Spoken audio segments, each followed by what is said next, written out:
Designers are collaborators. That has been true throughout my entire career.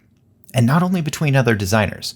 If you're working in a design field, there's a very good chance that you will find yourself working with other types of creatives. Writers, content creators, digital strategists, and all other forms of content experts working together to produce the content that goes into your designs.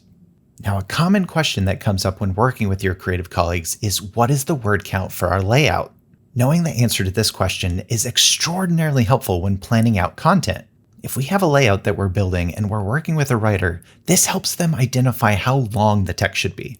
If everyone's just working on their own, just guessing at what the length should be, we run the risk of a writer providing text that is too short, forcing you to fill it up with all sorts of graphics and photos that you hadn't planned on. Or even worse, the text could be too long, not even fitting in your layout or forcing you to remove design elements that were key to your layout.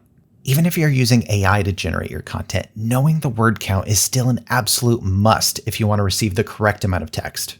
But thankfully, there's a very easy way to make sure that we're planning for the appropriate amount of text. Here we have our layout already in progress. We know that we want a headline, a subhead, and a sidebar accompanying our main text. But we don't yet know how long our body copy should be. So let's go ahead and find out so a writer could provide us with the appropriate length of text. Now, first things first, we have to make sure that our text box is selected and in the correct place in our layout. It also helps if you have the font and type settings where you want them. Now we'll go up to the top and select Type, and then here near the bottom we're going to select Fill with Placeholder Text. And that filled our entire box with some placeholder text. It also approximates different word links and paragraph links in order to give us a good estimate of how our text might look.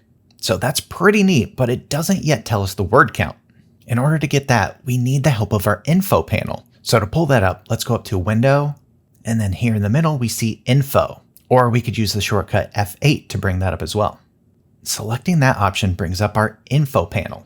Now right now it doesn't tell us too much helpful information because we don't really have anything selected. But if we were to click into our text box and select all of our type, now it tells us all kinds of great information. We can see the character count, we can see how many lines there are, and we can see how many paragraphs. And perfect for our needs, right here we have the word count.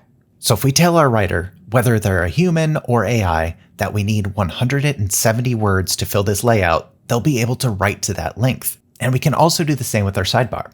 Same thing, if we select this, now we can see that there's 49 words in our sidebar. So that also gives them a great idea of how much text to write for that, reducing the need for any back and forth later on, so we're not wasting our time and we're not wasting theirs. So this is a great tool to have when collaborating with our editorial friends. And now that we've mastered how to obtain our word count, what if a writer gives us a document filled with double returns rather than using our paragraph styles? Do we have to remove each of those double returns by hand?